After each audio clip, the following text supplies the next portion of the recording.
What is up, guys? Fair and Unfair here. I am Fair. And I am Unfair. And today we're going to be having a bit of a geometry lesson. I know we've been gone for a while, but today we're going to be practicing our angles.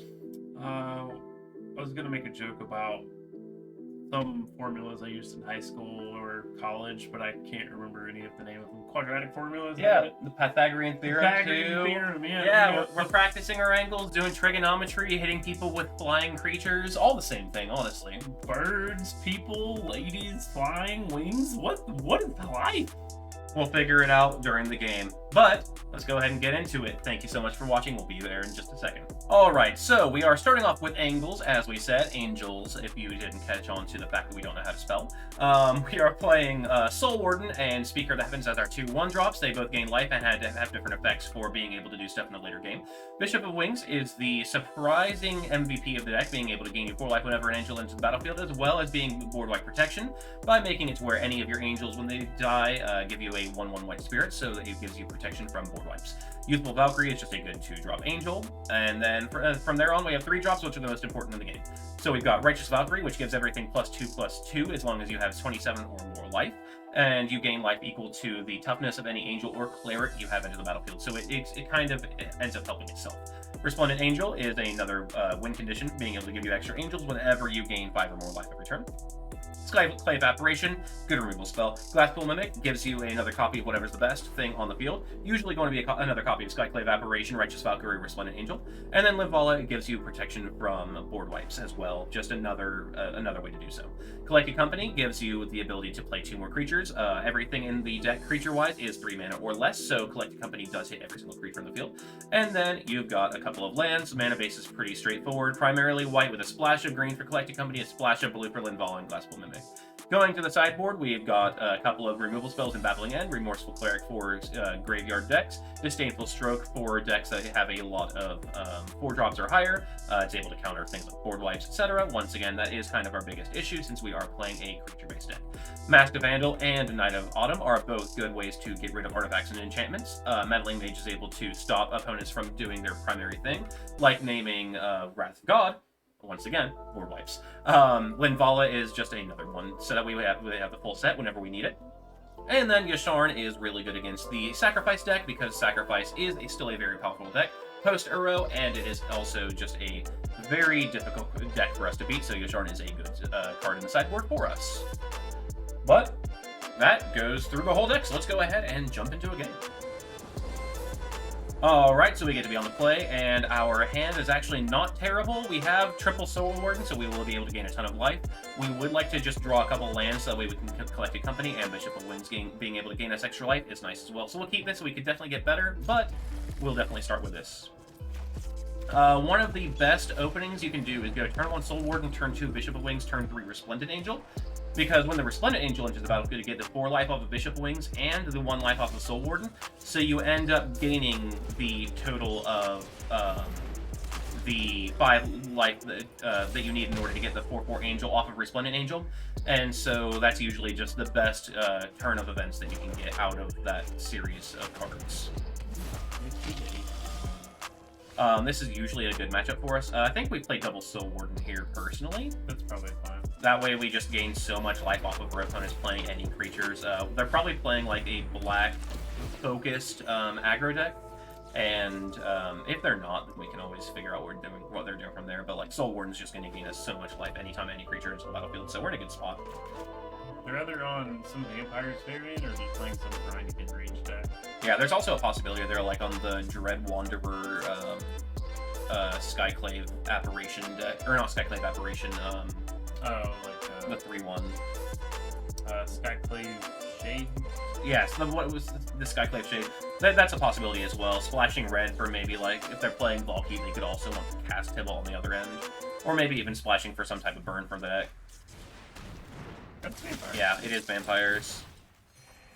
Which is generically a good matchup for us because of the fact that our creatures gain us a lot of life and their creatures aren't able to do a lot of damage. We are already at 31 against them. Like, we don't care what they do here. Land was a great draw. We're going to just go ahead and play the Bishop of Wings here because the Youthful Valkyrie will end up gaining us a total of 11 life? Yeah, 11 life altogether. And then if it dies, it gains us another 6. Yep, because of the fact that the Bishop of Wings will give us a spirit per angel dying. So we'll just take the damage here again. Like, we don't mind them just pumping the Knight of Ebon Legion. If that's their whole turn, then we're fine with that. Yeah, no, we're perfectly fine swinging back through that. Yep, exactly. Glasspool Mimic, we're going to play that as a land, so that way we can assure to play our Linvala or Glasspool Mimic that we draw for afterwards and just be safe mana-wise.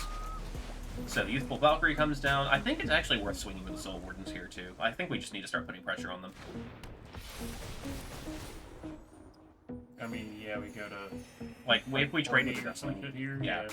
I think if we trade with their Dust Legion Zilla, I don't think we mind too much. We'd like to draw a green source for this collected company, but there's a lot of possibilities we can do from here. They fatal pushed afterwards? They should have fatal pushed before the Valkyrie entered the battlefield, so we didn't gain the extra 4 life off of it. Well, it sounds like they're bad. Also, we'd be fine with drawing Resplendent Angel as well. Or a resource. Yeah. We have quite a few very powerful draws. Also, something really cool to note is... Oh my god. Oh, that's a vampire. That's right. So that's what they're playing red for. That's cool, actually. I really like this card. I keep forgetting it's a dragon, or a vampire dragon. Yeah, same.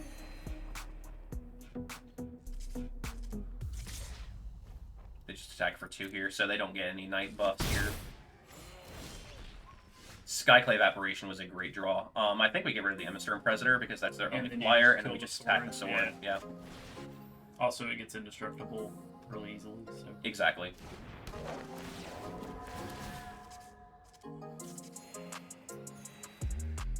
Once again, we would like to draw a green source for this collected company, but we are so far just in a very good spot for grinding out against our opponent.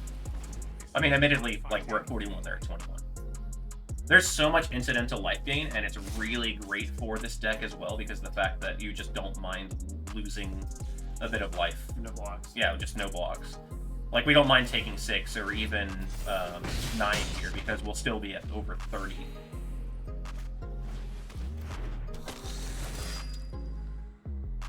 Every time they play a creature, we gain more life. Mm-hmm. Because Soul Warden does trigger whenever any creature enters the battlefield, not just under your control. So we just jam the Bishop of Wings, swing for 1 in the air. I guess.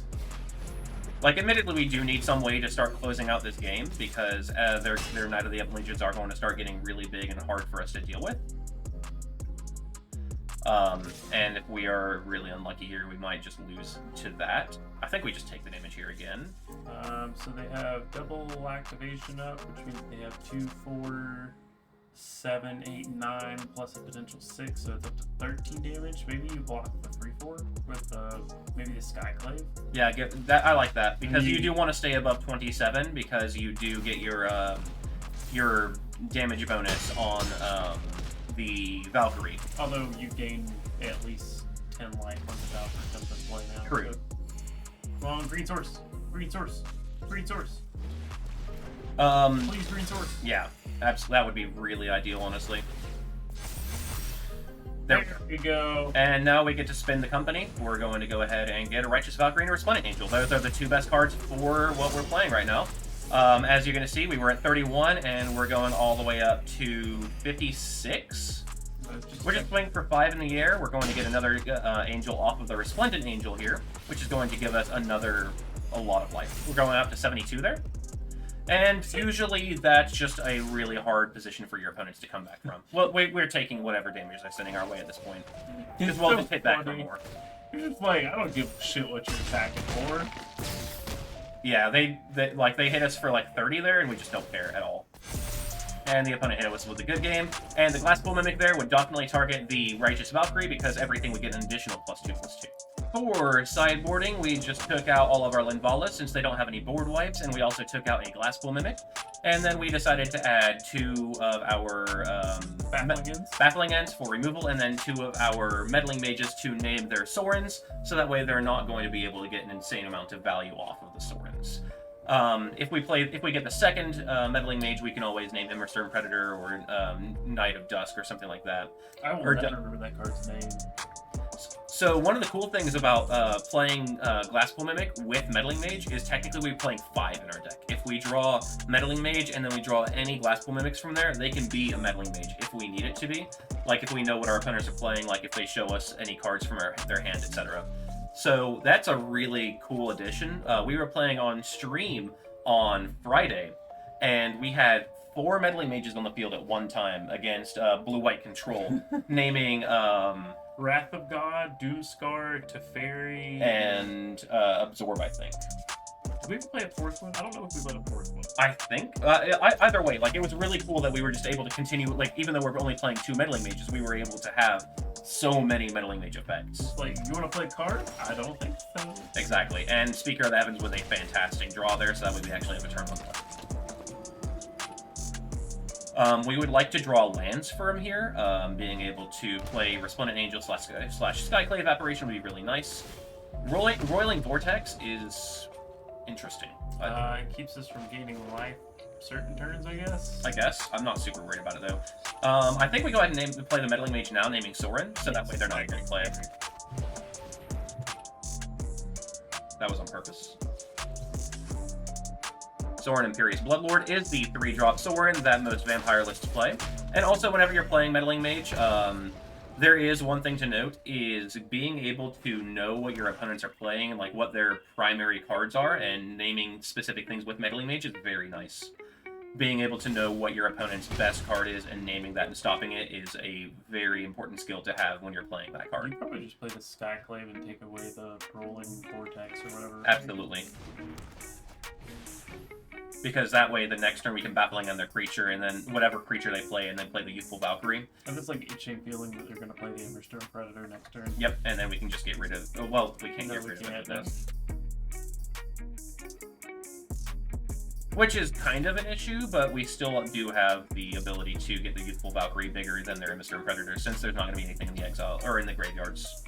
Yeah, it's also worth noting that, you have 3 more Skyclaves and 3 Glasspool Mimics still left in the deck, so like you still have a decent chance of hitting another one.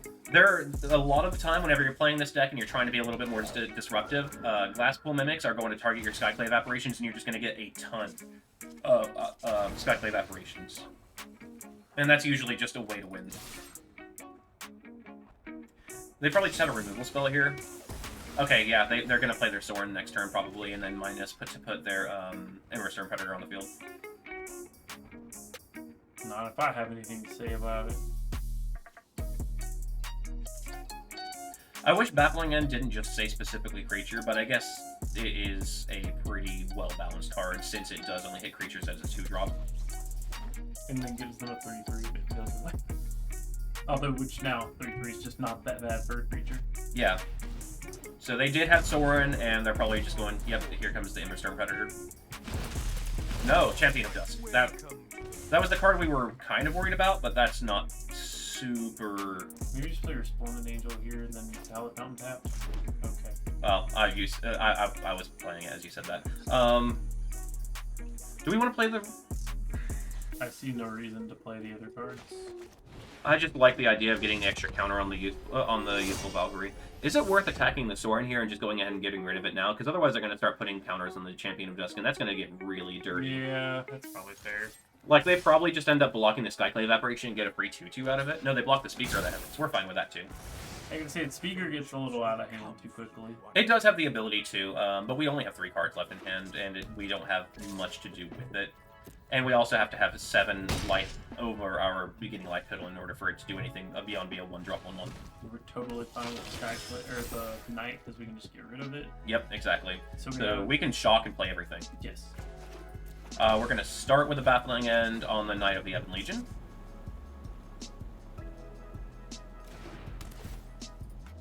And the Soul Warden. Yep, and so that way we get life off of playing the Valkyrie. And then swing for 5, putting them down to 10. And then a land drop next turn means Resplendent Angel gets pumped. Yep. One thing to note about this deck is you're very rarely going to actually activate Resplendent Angel's activated ability, since it costs 6 mana and we only play 22 lands, not including the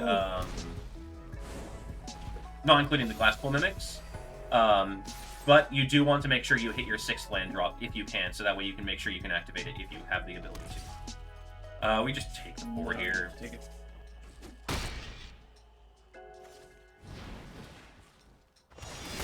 This actually is a pretty close encounter here for us. We just need like a couple of live draws. Yeah. A collecting company would be an ideal draw here. We would also not mind drawing Resplendent Angel once again. Card's really good. Their Champion of Dusk has lifelink now. That's going to be rough. So maybe you put... Oh, I guess you just bounce off here. Okay. Yeah. Or maybe you put the Skyclave in front of it too, so it just dies. Although they'll probably trade with the Skyclave, you gain 1 life and they get another 2/2 out of it. Yeah, I think it's better for us to just bounce off here, and probably we probably just want to block the Champion of Dusk with the Skyclave here. It's either that or the Soul Warden. I'm not really sure which one's better to block with specifically. It actually might be the Soul Warden. I think you just take the 5 here, because if we don't have action this turn, then we just lose this game. That's a good point. And we have that weird audio cue. Okay, cool. There we go. Yeah, that's a good draw. Once again, Collected Company is just one of the most powerful cards in the deck. That's a great company. Yep. Really. The Skyclave Apparition should probably just hit the Murderous Rider, because we're going to be able to attack and kill the Sorin anyway. No, the Sorin does not die off this attack. Oh, you're right. It's at 5. You're right. We just go ahead and get rid of that.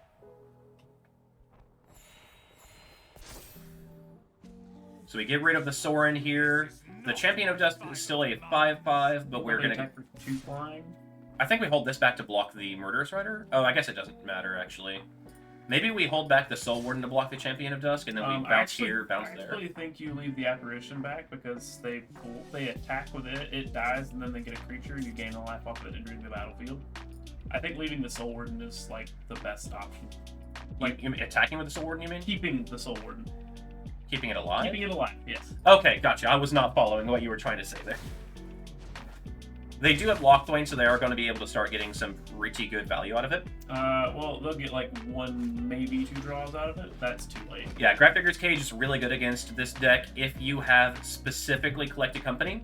However, if people bring in Grafdigger's Cage against you, you're fine with that. Especially if you go to a game 3, you just start siding out your Collected Companies, because that means that Grafdigger's Cage are literally useless. Because they're bringing in this 1 card for a lot. They're just attacking with that, so we just block with the one that has the 2/2 under it. Yeah, it makes sense. We go up to 8 here. Just need like a live draw off the top. Another Righteous Valkyrie would be really great. I would also take a Bishop of Wings. Or another Collected Company. Actually, we don't want a Collected Company now. I don't know if that's a good idea. A Youthful Valkyrie's fine. That is fine. Yeah, that's going to give us a total of 4 life. And then it's going to pump our 2/4. And then at that point, we get to swing for 5 in the air here. Flying. And then we are representing pretty close to lethal at this point. We were representing pretty close to lethal. We're still in a pretty decent position here, though. I think this Champion of Dusk is blocked by Soul Warden this turn, though.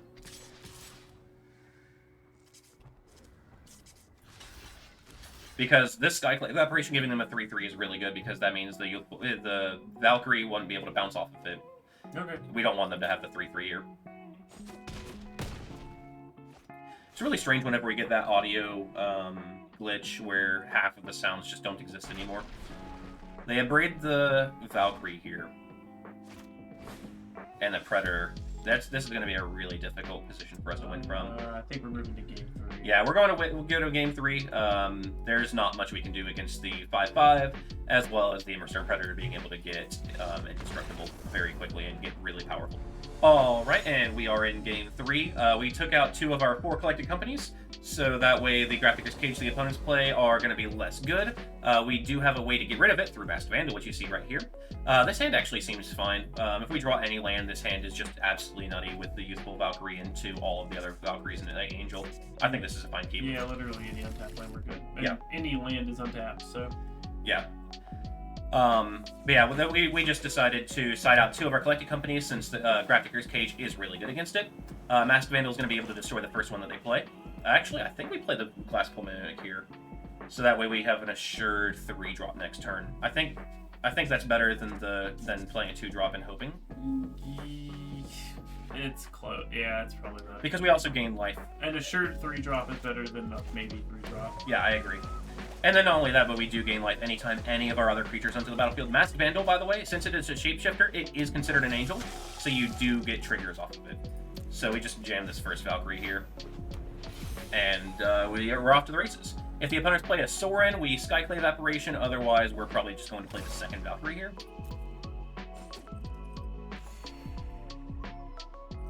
If we draw a Soul Warden, though... No, Soul Warden wouldn't do it either. They take the 2, yeah, we're fine with that. And drawing another land there was really great. I think you just played Righteous Valkyrie again. Yeah, I agree. Yeah, you're right. If Righteous Valkyrie sticks and we draw a land, we can go Valkyrie Angel, and then that's going to be more than enough for the Angel to trigger and give us another Angel and give us just an insane amount of life. What can the opponent play here that's going to be good? Murderous Rider and Light of the Evil Legion, that's their best play. We're fine with that. And drawing double Youthful Valkyrie is probably just fine too. I think that's just the play. It's either that or you Skyclave away the Knight. Although you might even let them get like value off the Knight and then get rid of it. Yeah, I think that's better. Playing the double Youthful Valkyrie here is probably better because we do gain 6 life off of it, which does restabilize us and gives us a 2/4. Plus, they're not playing board wipe since they are an aggressive deck as well, so playing to the board is going to be really good for us.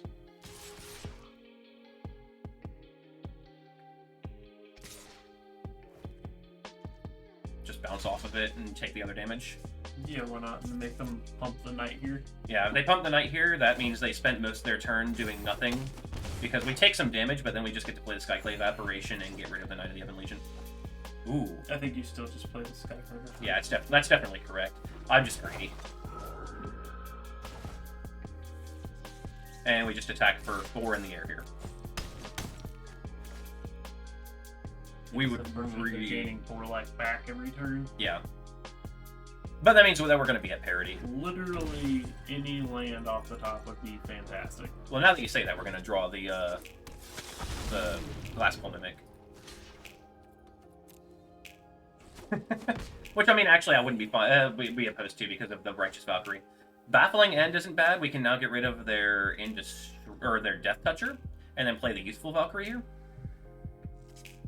Yeah, I think that's the correct play. They'll sacrifice it in response, but yeah. Yeah, I mean, it's still fine, though.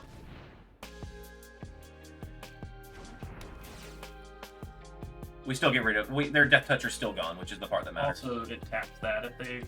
Which means that we're going to be able to attack. We leave back the 2/4 Valkyrie because it's going to be a 3/5, being able to play the other one to make them bigger, right? Well, that's what I'm saying. Like, we're going to play this to make it into a 3/5.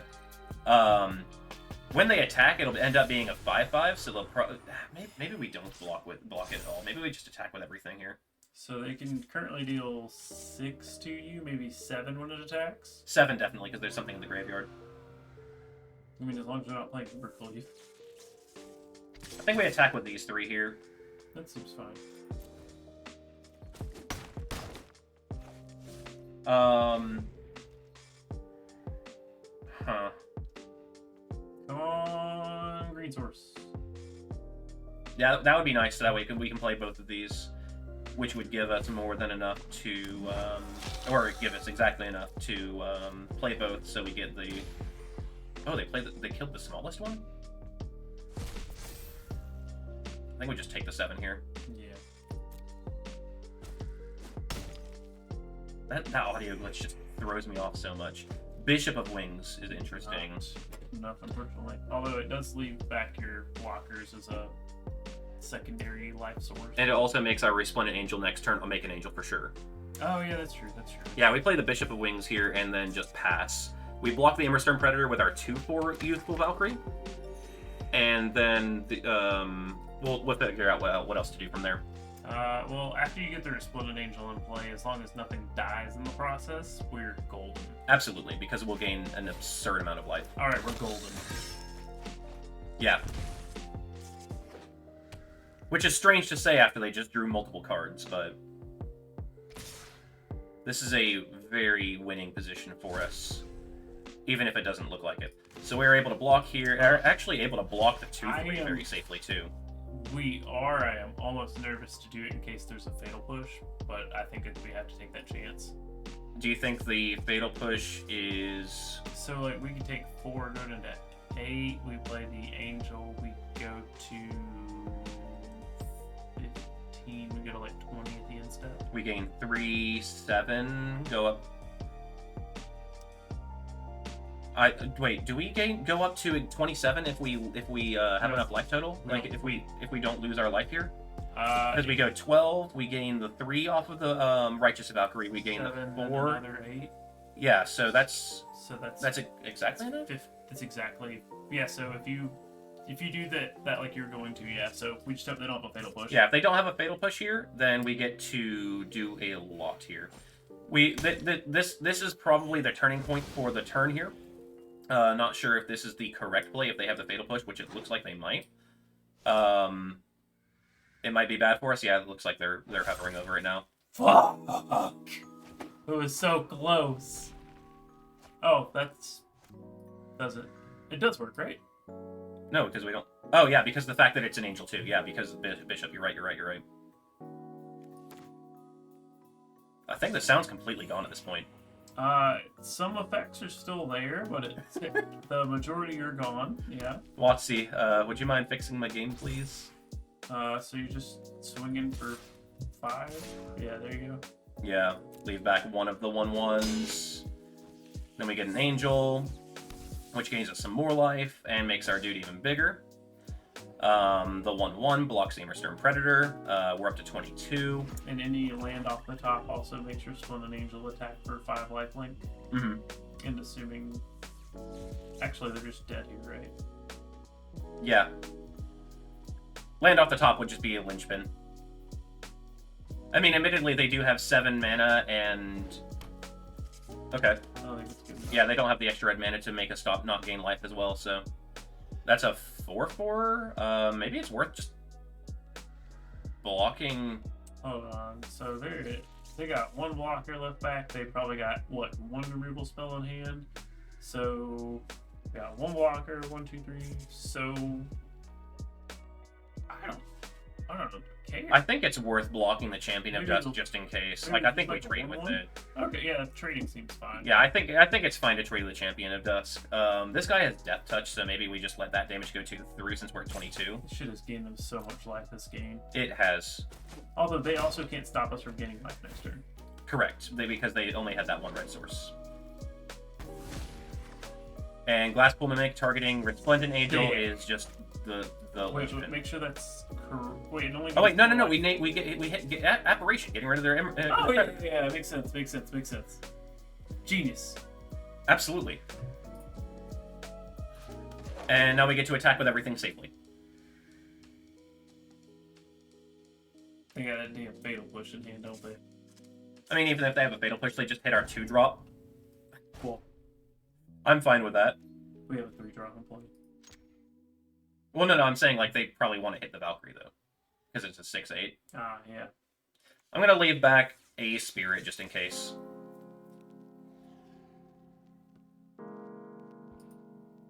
So they take 2 damage from the Murderous Rider, going down to 12, so they take 2, 3... I guess it'll do the math for us in a second. And the Rolling Vortex might just kill them itself. Oh, but they get to gain life, but we don't. Okay. We just take it. Yeah, we just die. We swing in the air for lethal.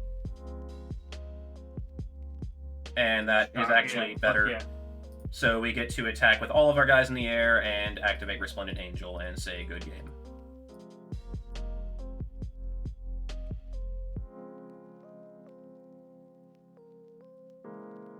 We just activate in response.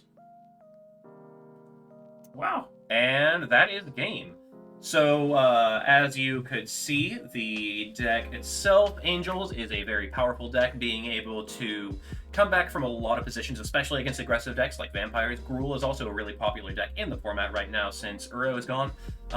If you're playing against a lot of more aggressive decks and you want a way to deal with them, Angels is really good because it has life gain. It also has flying, which is really good against a lot of different decks. It also has Collected Company. And it does have Collected Company, which is a great way to get yourself out of a lot of different pinches because of the fact that you're able to get more than your mana's worth while also doing it at instant speed.